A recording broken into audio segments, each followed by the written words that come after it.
são 12 anos que a gente tem, é uma janela para formar aquela pessoa que vai viver 80, 90. Se a gente não aproveitar essa janela com intencionalidade, a gente vai perder ela para o mundo. Nós estamos hoje numa epidemia. Definitivamente, a igreja está perdendo essa batalha. Tanto na adolescência e depois na fase da juventude, quando se vai para uma universidade. Entra-se com fé e do meio se torna um ateu. Quando a gente está falando de discipulado, 37% das pessoas que não se engajam em nenhuma atividade de discipulado, elas justificam, elas dizem que não estão em nenhum programa de discipulado, não discipulam ninguém, porque não se sentem capazes. Os pais da igreja têm que reagir.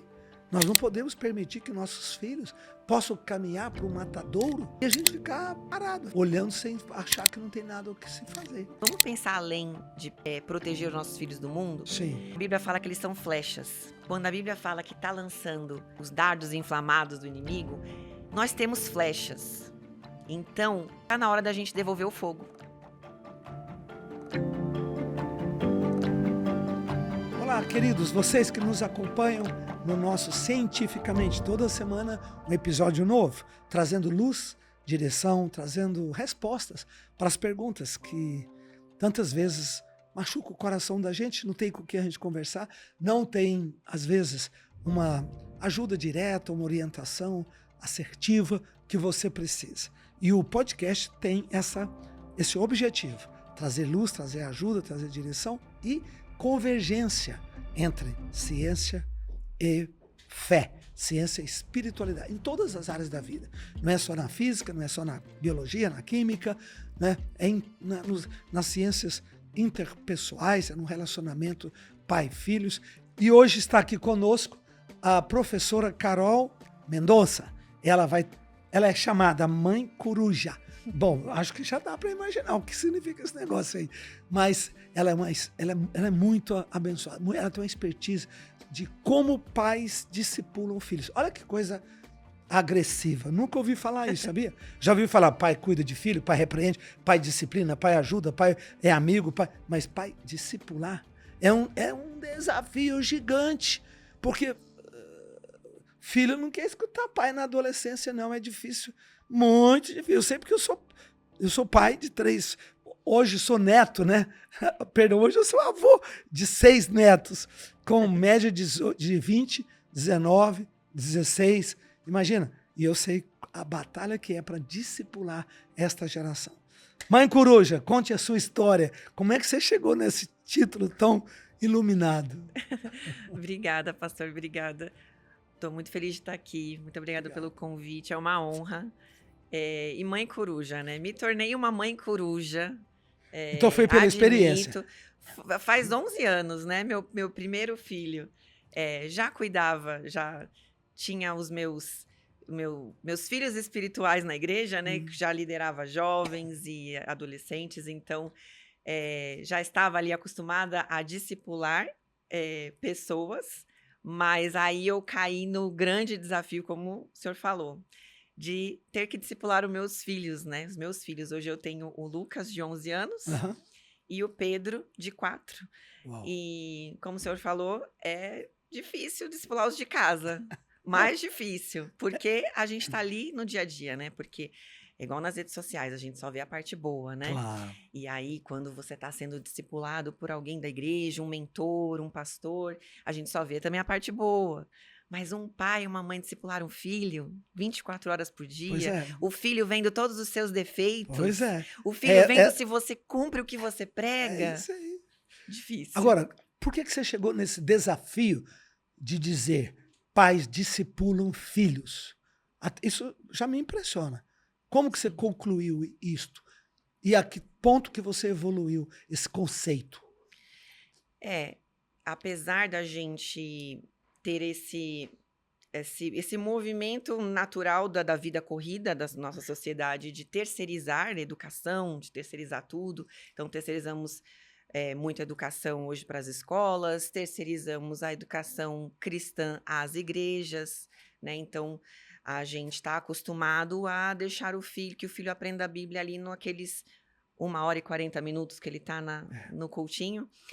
Mas a ordem vem do próprio Deus, em Deuteronômio, né, ele fala que, primeiro ele diz, amem a mim em primeiro lugar, né, ele está dizendo para o seu povo, e em segundo lugar ele vai falar, ensine a minha palavra aos seus filhos, e É. ele vai falar, andando, indo para a escola já é o meu contexto Aham. aqui, mas caminhando, ao levantar, ao deitar, que é justamente esse relacionamento do dia a dia, o relacionamento de pai e filho. Então, é muito importante, sim, uma igreja equipada, Mas, preparada para mas discipular. é desigual pensar que 1h30 numa escola dominical, numa escola de crianças na igreja, vai vencer a tempestade, o bombardeio de uma escola regular com 4 horas, no mínimo, por Sim, dia, sim. com todo o bombardeio dos professores falando sobre evolucionismo, ateísmo,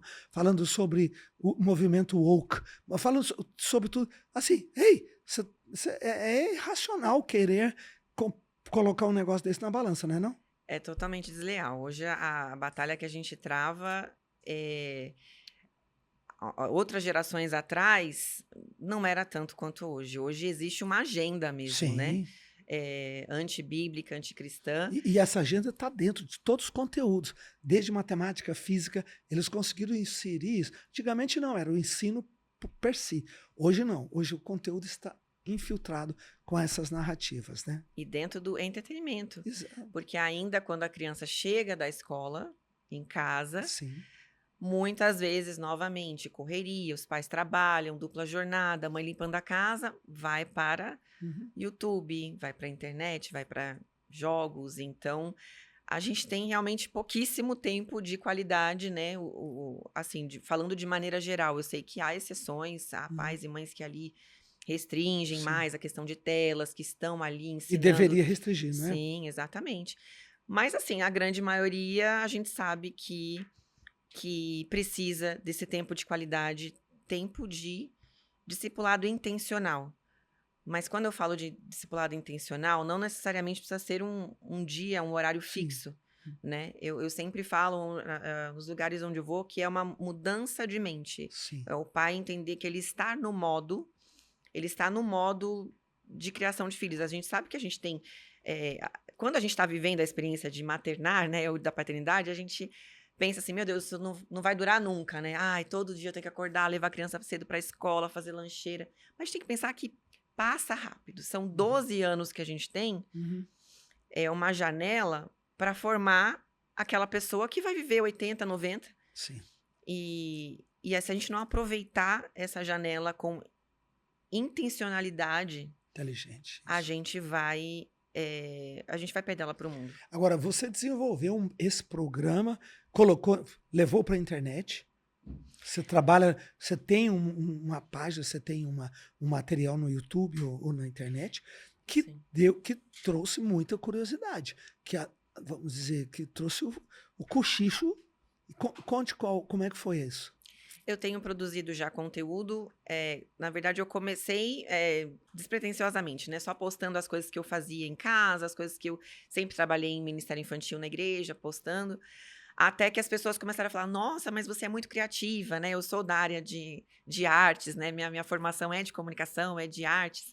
Então, sempre fui muito criativa nessa. E as pessoas falam, nossa, mas como que você conta história com frutas? E esses dias eu estava contando história, o Davi era um abacaxi, a Betseba era um abacate, porque depois eu cortei e aí tinha o caroço, que era o filho, Salomão. E isso tá nos vídeos. Isso tá nos conteúdos que eu posto, né? No YouTube, Carol Mendonça, Carol Mãe Coruja também, e no Instagram. Também, Carol Mãe Coruja. Mãe Coruja. E aí eu vou postando, só que assim, as pessoas, nossa, como que você faz isso? Nossa, então eu percebo que há o desejo dos pais em discipular, mas eles não se sentem capazes, né? E também professores de Ministério Infantil, inclusive tem um dado do Instituto Barna, recente, eles fizeram uma pesquisa sobre discipulado. Tudo bem que é o contexto, né, americano, mas acho que dá para a gente trazer também, né, para os nossos contextos como referência no Brasil, que 37% Quando a gente está falando de discipulado, 37% das pessoas que não se engajam em nenhuma atividade de discipulado, elas justificam, elas dizem que não estão em nenhum programa de discipulado, não discipulam ninguém, porque não se sentem capazes. 37%? 37%. Uau, é grande esse número. É.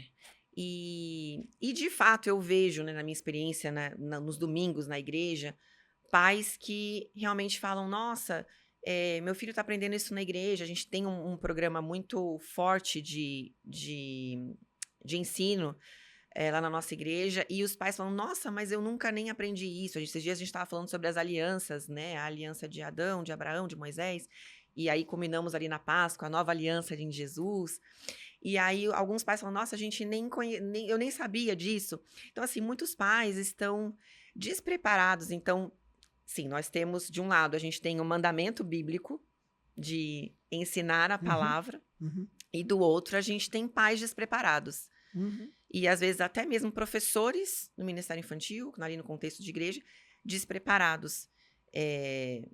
E uma das soluções, né, que a gente está lançando agora é justamente um recurso tecnológico porque eu sou uma pessoa assim, eu gosto de solucionar problemas. Eu acho assim, se a gente tem um problema, como que a gente vai resolver esse problema? Né? Então as pessoas falam... Essa sua iniciativa é para capacitar os pais que se sentem capazes. Exatamente. Aí você construiu materiais. Exatamente, porque o pai, ele... às vezes é difícil, né? Como é que você vai fazer um curso de teologia? Né? Eu encorajo todo mundo a fazer, estudar teologia. Não, é muito importante. É irreal pensar que todo mundo pode fazer. Nem todo mundo pode fazer. Não, esquece. Então, eu queria até que o senhor testasse aqui. Nós desenvolvemos um assistente de IA, que ele funciona no WhatsApp. Ah, é? E o nome dele é Theo. Ah, é Theo, é? É Theo. Ele funciona no WhatsApp. E tudo que você precisa fazer é chamar ele no WhatsApp. Deixa eu até colocar aqui. Tudo que você precisa fazer é chamar ele no WhatsApp. Uma conversa. Você vai falar assim, oi, Theo. E ele vai te responder, que legal. Oi, tudo bem? Que passagem, que história bíblica você quer trabalhar hoje? E aí você fala a história bíblica. E o Theo, eu quero Davi e Golias. Exatamente. Eu quero o Mar Vermelho aberto. Isso. A passagem pelo Rio Jordão. Isso. O maná caindo aí. Só que, quando a gente fala de IA, algumas pessoas têm medo, né? Mas o que a IA que a IA vai falar, né? Porque a IA, às vezes, dá uns conselhos, né? Terrível. Às vezes a pessoa tá lá depressiva, ela só falta falar pro cara pular da ponte, né? Misericórdia. Mas não, calma, o Theo não é assim. Nós treinamos o Theo com uma metodologia que a gente chama da metodologia das 5 camadas. Então, ele vai primeiro trazer o texto bíblico na primeira camada, dar um resumo da história. Na segunda, ele vai trazer o contexto histórico, para a gente entender o contexto daquela história. Na terceira, ele vai dizer como que aquela história está inserida dentro da grande narrativa bíblica. Porque a Bíblia é um livro cheio de livros, mas ela conta uma história só. Ela conta é um livro cheio de historinhas que vão construir uma grande história, que é a história da redenção, a história da nossa redenção por meio de Cristo. Então, a terceira camada, o Theo vai dizer como que essa história entra dentro dessa grande narrativa. Na quarta camada, o Theo vai apontar para Jesus, porque todo o nosso ensino tem que terminar apontando para Jesus, porque ele é o... Muito bom. Show. E a quinta camada é a adaptação da faixa etária. Então, o Theo vai perguntar, você vai contar essa história para uma criança de quantos anos? E você vai dizer a faixa etária. Eu queria testa aqui, conta uma... Você fala aí, o Mar Vermelho, Davi e Golias. E é só Theo com TH, não tem nenhum sobrenome, nada. Não, aí é uma assinatura mensal e ele vai ganhar um acesso a ele e você chama ele. Ele atende a voz também? Como ele voz? Ouve voz. Voz grossa, grave, voz de homem e de mulher. Pode dizer aí. Oi, Theo, tudo bem aí? Ô, Theo, eu quero que você me dá uma dica para a história de Davi e Golias. O que é que você pode sugerir para mim? Pronto, já apareceu. Que ótimo. Vou querer ensinar. Você quer ensinar sobre Davi e Golias? Uma história muito rica na Bíblia. Antes de dar dicas, vamos começar pelo básico. Você gostaria que eu te explique o texto bíblico dessa passagem posso contar onde ela está na Bíblia, o que acontece? Isso. Aí você vai falando Aí, sim. sim.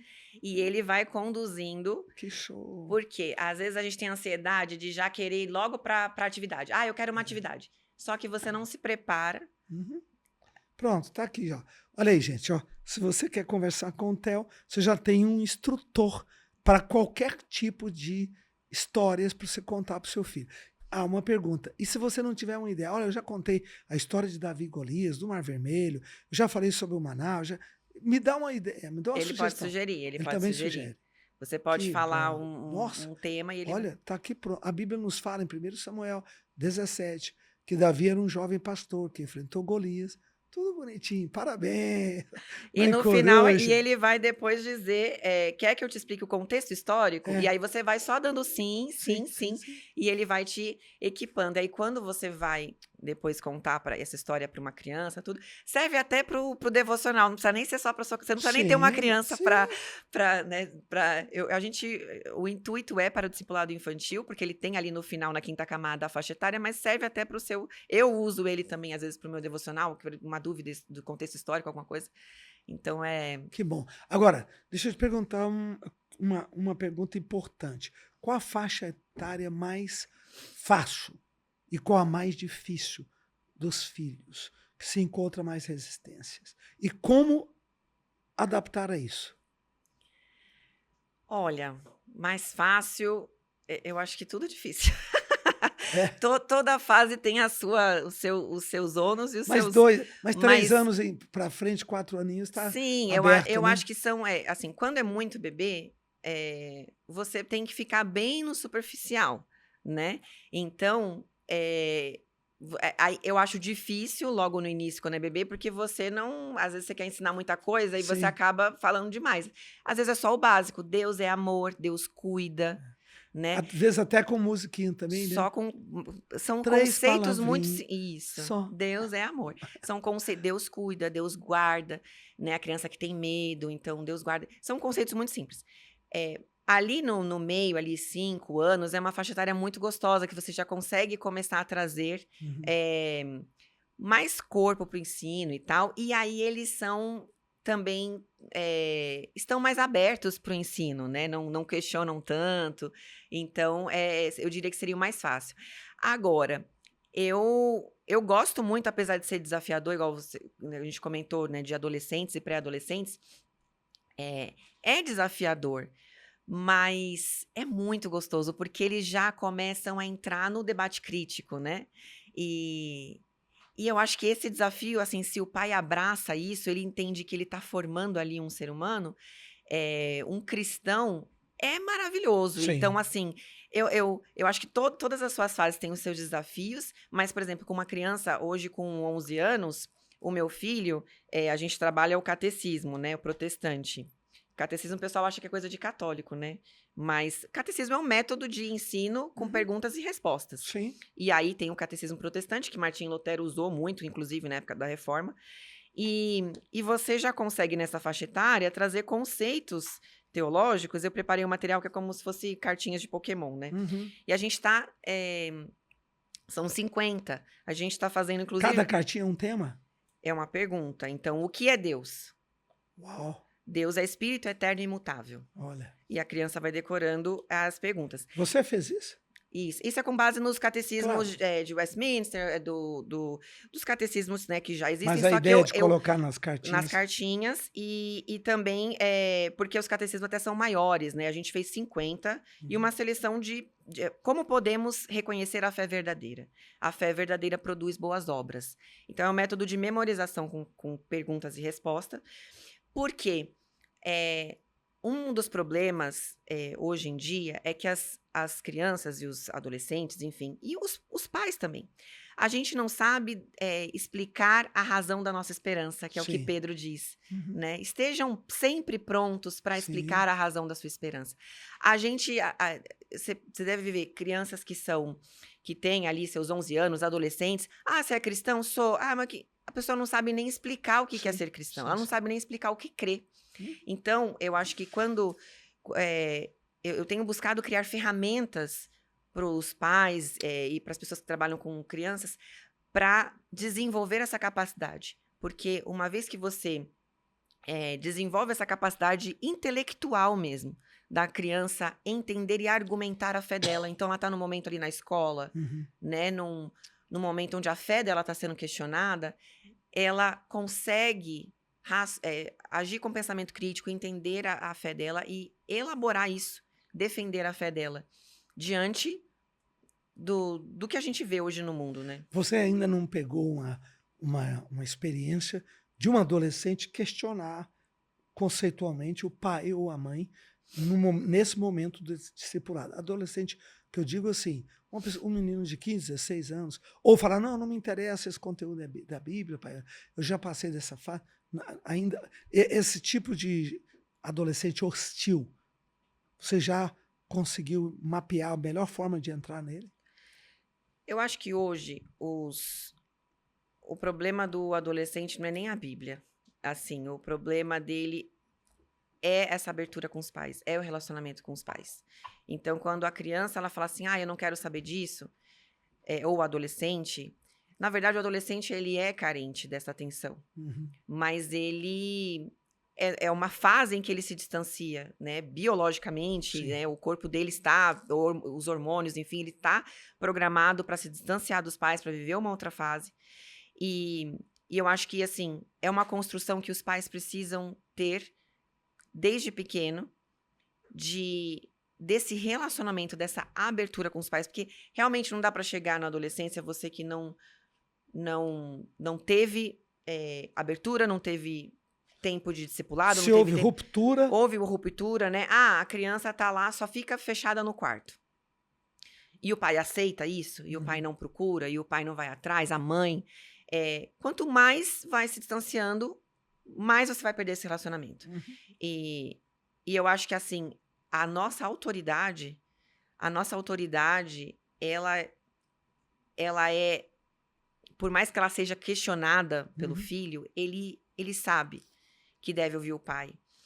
E se ele tem essa abertura, então a gente precisa criar essa abertura, porque o problema não é a Bíblia, quando a gente fala assim, eu não quero saber disso. Ele não quer saber de nada o que o pai quer falar. O problema não é só a Bíblia. Ele não quer ouvir o pai em nenhuma circunstância. Então, se ele admira o pai e a mãe, se ele respeita o pai e a mãe, ele vai ter o coração aberto para ouvir a palavra de Deus também. Sim, claro. Entendi.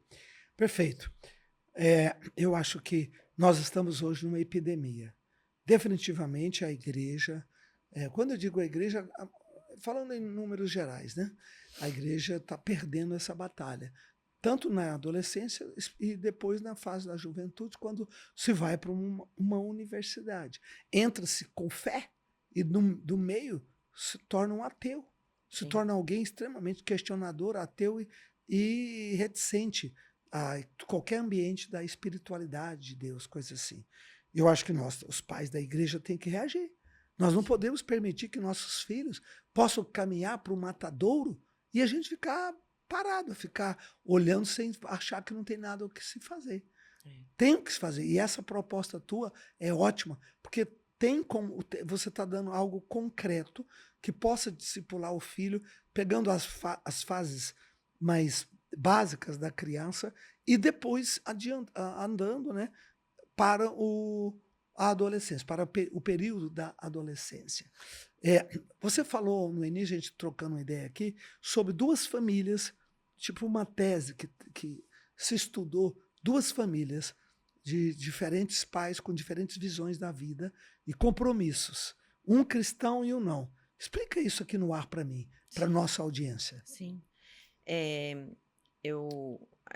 Eu acho que quando a gente tem muito essa visão de proteger os nossos filhos do mundo, mas o que eu queria propor para os pais vamos pensar além de proteger os nossos filhos do mundo? Sim. A Bíblia fala que eles são flechas. Amém. Então, quando a gente pensa que o mundo está instrumentos lançando... de propósito, de um propósito. Quando a Bíblia fala que está lançando os dardos inflamados do inimigo, nós temos flechas. Então, tá na hora da gente devolver o fogo. Sim. E a gente devolve o fogo colocando essas crianças nas universidades, equipando elas com elas entrando nas universidades com fé, com coragem, sabendo verbalizar, sabendo dar a razão da esperança delas, debaixo da ação do Espírito Santo, com o poder de Deus. Então, a gente às vezes se preocupa em proteger os nossos filhos tanto com a bolha e esquece de prepará-los para eles serem esses agentes de mudança. E aí, indo à sua pergunta, são duas personalidades ali. Houve um estudo que foi feito para estudar as gerações que vieram após, as gerações a partir do Jonathan Edwards, que é um grande pregador, uma grande evangelista. Já de outros séculos, né, já faleceu, mas ele, com essas gerações deles, o impacto que teve, pensa assim, quando Jonathan Edwards estava discipulando seus filhos, ele estava preparando essas flechas para lançar no mundo. Contemporâneo a ele, tinha um rapaz chamado Max Jukes, que era um ateu convicto, que criticava publicamente as pregações do Jonathan Edwards. E aí tem esse historiador que foi, então, comparar as gerações, então, pós Jonathan Edwards e o Mark Jukes. Eu vou pegar aqui os números, porque são extremamente impressionantes. Então, do Jonathan Edwards, ele teve 1.394 descendentes, até o ano ali da pesquisa. 3 descendentes se tornaram presidentes de universidades, 3 se tornaram senadores dos Estados Unidos, 30 juízes, 100 advogados, 60 médicos, 65 professores de universidade, 75 oficiais do Exército e da Marinha, 100 pregadores e missionários, 60 escritores de destaque, um vice-presidente dos Estados Unidos, Uau. 80 altos funcionários públicos e 250 formados em universidades, entre eles governadores de estados e diplomatas. Então, você vê o efeito... Que é isso? Sucesso total. Uma geração completamente formada para influenciar, para gerenciar. Gerações, né? Você vê que o resultado disso são gerações impactadas. Uau. Aí foi fazer o comparativo com o colega lá, o Max Jukes, que ficava importunando lá o Jonathan Edwards. Max teve 540 descendentes. 310 morreram como indigentes. Meu Deus! 150 foram criminosos, sendo 78 assassinos. 100 desses 540 eram alcoólatras e mais da metade das mulheres prostitutas. Que semente, desculpa dizer, que semente podre. Isso aí é uma árvore de uma raiz podre, porque depois, se pensar a existência dessas gerações como uma árvore, a raiz decidiu, tanto do lado do John Edwards como do lado do Max. Quer dizer, você tem dois exemplos claros, como que a nossa conduta, a força do exemplo, da oração, essa força da fé e da bênção, né? Porque só por servir a Deus já cai na amaldiçoarei até a 3ª e 4ª geração. E abençoarei até 1000 gerações. Então, Amém. Realmente é fantástico. Isso é um dado que está em livros, é uma pesquisa. Vocês podem pesquisar na internet, está amplamente aí já divulgado na internet. Pode colocar caso Jonathan Edwards, Max Jukes, e vocês vão encontrar os dados da pesquisa. É realmente assim, maravilhoso, impressionante. E eu falo porque hoje os pais eles colocam lá os filhos na robótica, na melhor escola, na natação, e essas coisas são muito boas, né, em esportes, e são maravilhosas, mas às vezes não tem um horário na agenda dos filhos para plantar ali o evangelho, para semear a palavra de Deus. Mal leva no domingo, né? Tanta gente às vezes vai uma vez no mês na igreja, de 15 em 15 dias, mal leva na igreja, já tem ali pelo menos um domingo. Professora, hoje nós estamos com uma epidemia de gente vindo para a igreja uma vez por mês. E nos Estados Unidos é uma vez por ano. Eu tenho um amigo que tem uma igreja lá, ele é pastor, a igreja tem mais ou menos 1.200 membros comprometidos, que só vão na igreja uma vez por ano, que é no dia de ações de graça. E o restante, 50, 100, 70, quer dizer, de 1.270 membros comprometidos. E nós estamos no Brasil assim, sabia? Hoje tem muita... Eu sei porque eu tenho... a Sara Nossa Terra, ela pesquisa isso. A gente, essas coisas não passam. A gente acompanha minuciosamente. E eu estou impressionado com o número de famílias comprometidas, pais que cresceram na igreja, foram discipulados e tal, e só vai na igreja uma vez por mês. Vem cá, se você leva teu filho uma vez por mês, ele vai estar sendo exposto à palavra do Senhor uma vez por mês, 1h30. E como é que ele vai suportar aquela avalanche que vem contra ele, na mente, na alma, nos valores, nos princípios da escola continuamente, meu amigo? Você não vai... Aí depois você vai reclamar, deu meu filho, foi para o... meu filho largou tudo, meu filho, né, virou um trans, minha filha virou... Por quê? O que falta? Por que você não faz a pergunta aonde eu falhei? E ajude outros casais a corrigir isso com antecedência. Imagina o que nós vamos fazer para resgatar essas crianças que foram crianças, cresceram na igreja e hoje estão completamente aversas, vivendo outro completamente modelo de existência. É uma coisa assim, é uma missão surreal, difícil. Só a graça e a misericórdia de Deus. Sim. Então não espere chegar a esse ponto.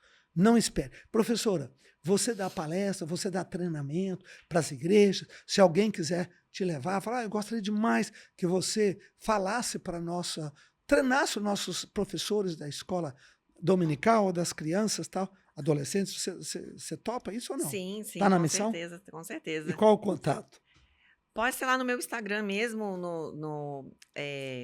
@CarolMãeCoruja, que tem lá no link da bio, tem as informações de contato, por mensagem, a gente... @CarolMãeCoruja. Anota isso aí, @CarolMãeCoruja. O crédito está aqui, tá bom? E vamos continuar. Eu primeiro te agradeço muito por ter vindo.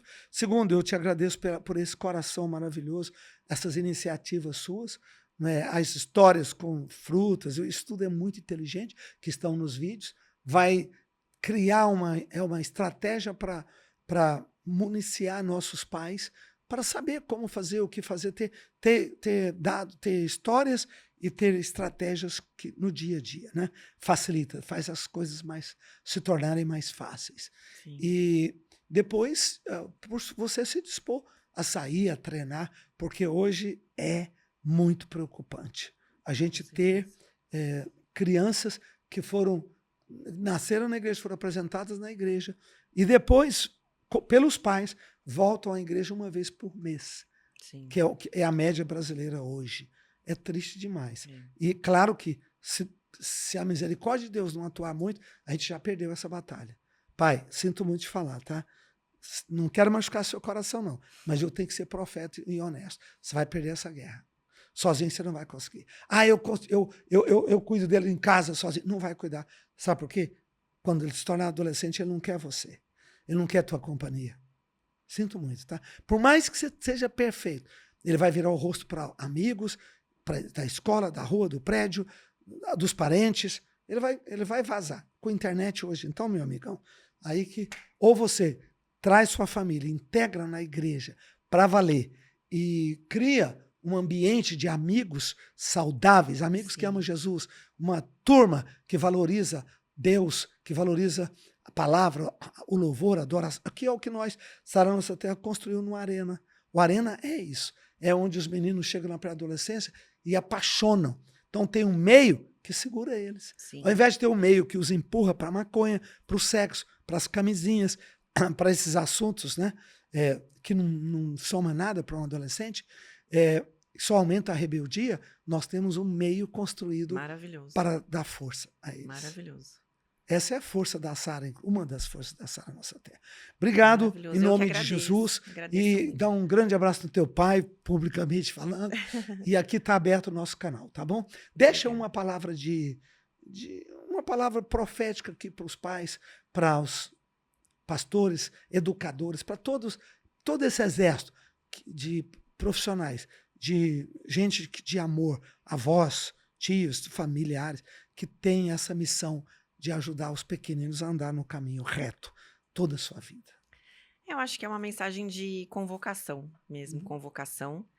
É um momento, né, como o senhor falou, de muita guerra, e não dá para a gente ficar de braços cruzados dizendo, são tempos difíceis e tempos difíceis. Nós somos a Igreja de Cristo, nós somos o sal da terra, nós somos as pessoas que vão se levantar para atuar nesse mundo como agentes de transformação, e a primeira transformação precisa ser na nossa casa, né? Então, eu oro para que o Senhor, o Espírito Santo, trabalhe nas mentes, né, dos pais, das mães, dos educadores, para que realmente se desperte uma mentalidade discipuladora, Amém. uma mentalidade de realmente fazer valer cada dia que aquela criança está ali na sua casa, entender que aquilo ali é uma oportunidade missionária, é uma oportunidade que a gente tem de semear, e como foi com Jonathan Edwards, ele não imaginava com certeza que o impacto dele seria: a gente semeia e a gente não faz ideia do que Deus vai fazer dos nossos filhos, dessa nova geração, mas é o nosso dever semear e devolver o fogo, e o inimigo vai ser envergonhado, porque Deus está formando a sua igreja, preparando a sua igreja, e ele conta conosco. Amém. Agradecemos mais uma vez sua presença aqui, agradecemos você, querido, Obrigada a todos. que nos acompanhou aqui nesse episódio. Semana que vem estaremos com mais um episódio novo para você. E pega esse conteúdo, se você gostou, primeiro curta, depois se reúna com o seu discipulado, reúna com seus amigos, passa isso para frente, passa essas histórias que você viu, vai lá no YouTube, vai lá no Instagram e baixa esse material, compartilha, manda isso para frente. Gente, isso é uma missão urgente, é urgente fazer isso. Nós estamos perdendo a batalha. Eu vi também uma pesquisa que mais da metade dos nossos filhos, quando chegam na fase adolescência e universidade, juventude, de formação, deixou a fé, abandona a fé, mais da metade. Aí nós vamos evangelizar os outros de fora. Não é incoerente isso, não? Estamos perdendo em casa e buscando de fora. Amém, a nossa missão é buscar mesmo, mas vamos fechar essa porta de saída. Amém. Especialmente de quem nós mais amamos, nossos filhos e nossos netos. Amém? Ajude a gente, me ajude a nossa professora nesse desafio em nome do Senhor. Deus te abençoe.